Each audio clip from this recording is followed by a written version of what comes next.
What is up, everybody? Welcome back to the channel. My name is Jay Costa, and in this video, I wanted to share with you some of the newest anti-Second Amendment legislation that the government of our great state of New Jersey just passed right before a new session. They slipped it in. It includes a few L's, a few losses, I'm not gonna lie, but also an uncommon and rare big W with a veto from our favorite governor, Phil Murphy. But first, before I get started, if you get value after watching this video, please smash that like button down below and also consider subscribing. We are building a community here of like-minded individuals who are looking to fight for, protect, and defend our Second Amendment rights here in the great state of New Jersey, as well as other blue states like it. So if that interests you, hit subscribe and that notification bell so you can stay up to date on our weekly videos. Also, check out our new podcast, the Behind Enemy Lines Show, hosted by yours truly, Jay Costa. I just finished episode number 2. I will not name the guest, but it is a very well-known firearms instructor and trainer here in New Jersey. If you're from northern New Jersey and you're watching, I almost guarantee you know this guy is. We go over everything. We go over training, how important it is to train if you're going to be concealed carrying every day in New Jersey. We go over gear. We go over, how to get your wife and your kids involved and interested and part of the Second Amendment community. And because that's what it's all about, right? The more people that are comfortable. We just want to get rid of this stigma that firearms and guns have in New Jersey. So the more people that are comfortable with the Second Amendment community and just having firearms around, the stronger our Second Amendment rights will be. So if you want to check that out, description box down below, Spotify, YouTube, Apple Podcasts, go check it out. Now, back to New Jersey's latest assault on our Second Amendment rights. On the last day of this New Jersey legislative session, New Jersey Democrats passed a few bills that attack and demean our 2A rights and make it easier to make us instant felons. But we did get one win, as I mentioned, more on that in a little bit. But first, the L's, the losses.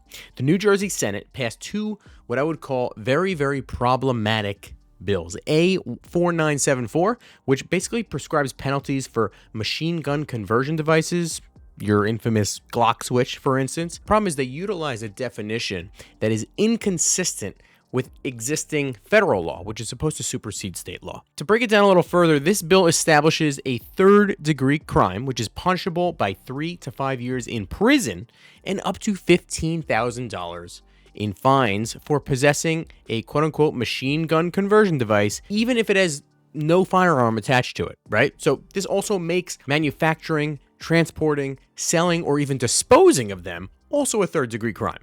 It clarifies that any firearm equipped with such a device counts as a full machine gun under New Jersey law, potentially turning law-abiding owners into felons overnight if they have aftermarket parts that could be interpreted very broadly, of course. And second is Bill A4976, which establishes the crime of reckless discharge, which could potentially jeopardize us law-abiding citizens and permit to carry holders in situations of legitimate self-defense. This bill creates a new offense for recklessly discharging a firearm without a lawful purpose.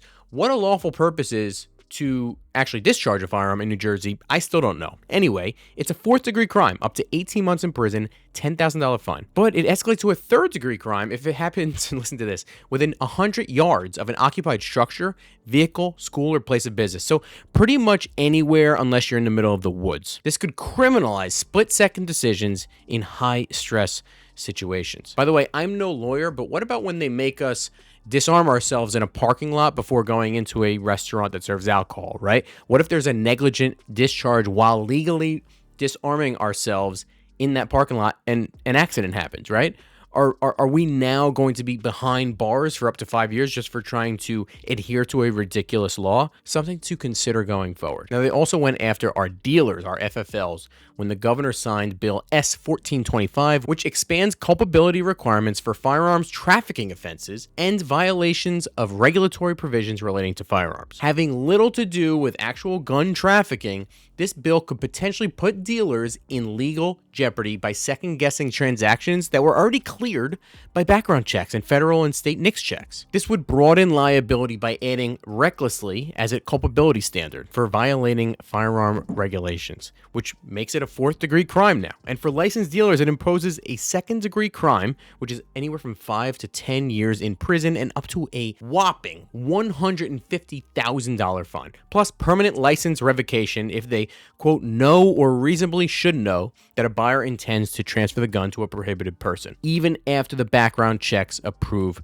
the sale. This essentially forces dealers to play detective, risking their businesses and their livelihoods over subjective judgments. How would they know if they went through a background check already? I mean, is it the FFL's job to do background checks themselves as well, in addition to the NICS checks? Makes no sense at all and puts undue and unnecessary stress and burden and liability on the dealer. Now, after hearing this, if you're so pissed off you're thinking of moving out of New Jersey, let it be known that every once in a while we do get a win here behind enemy lines. So let me get to the surprising move by Governor Phil Murphy, who issued a conditional veto on Bill A4978, which would have required the Attorney General to report data regarding shootings that did not result in bodily injury. So the original bill mandated quarterly results every 3 months from county prosecutors to the Attorney General's office on criminal complaints involving firearm use that did not result in injury, which the AG would then compile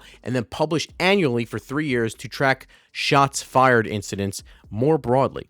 Now, the NRA-ILA, which has been doing an amazing job covering this and fighting this, opposed this bill as nothing more than an attempt to manipulate the data for future use in pushing more gun control and gun restrictions. They love doing that. They love manipulating data. Don't even get me started about mass shootings. Everyone thinks there's a mass shooting every 7 seconds. Not true. Anyway, ironically, the governor's conditional veto message sided with the NRA's argument that this would add cases that shouldn't be included, right? Common sense. Something that Governor Murphy could use more of, but good on him for this time, right? That's above my pay grade. Specifically, he noted that the language was ambiguous and could sweep in non-discharge offenses like mere threats with a gun, using it as like a blunt force weapon, or simple possession without even firing. He recommended amending it to clarify that reports only cover incidents where the firearm was actually discharged but caused no bodily injury. Ultimately, the Senate agreed with the governor's message and approved the amended version of Bill A4978 by a vote of 27-9. Now, major thanks to the NRA, the Second Amendment Foundation, the New Jersey Firearm Owner Syndicate, CNJFO, and all the other Pro-2A organizations out there in our state that fight for our Second Amendment rights here behind enemy lines. Guys, as you can see, if we speak up just a little bit, we can sometimes have an impact, and I believe that's what happened when it came to this conditional veto by the governor. But get ready for 2026, as Governor Mikey Sherrill will not relent from taking away our right to self-defense in any way that she possibly can, along with her new Attorney General pick, Jen Davenport, who I don't know very much of, but I'm going to take a guess and say it's going to be about more of the same. So buckle up and get ready. That is it for today, guys. Thank you so much for watching. Let me know what you think in the comment section down below about these new anti-2A bills that they slipped right in right before a new session and right before a new governor. Let me know what the prognosis is, what you guys think about the new governor coming up and new Attorney General. Is it going to be much worse than it has been for our Second Amendment rights? Is it going to be much better than it has been for our Second Amendment rights? Or is it going to be about the same? My guess is probably about the same. Let me know in that comment section down below. I appreciate so much, guys, for tuning in. As always, I really do. God bless, and I will see you next time.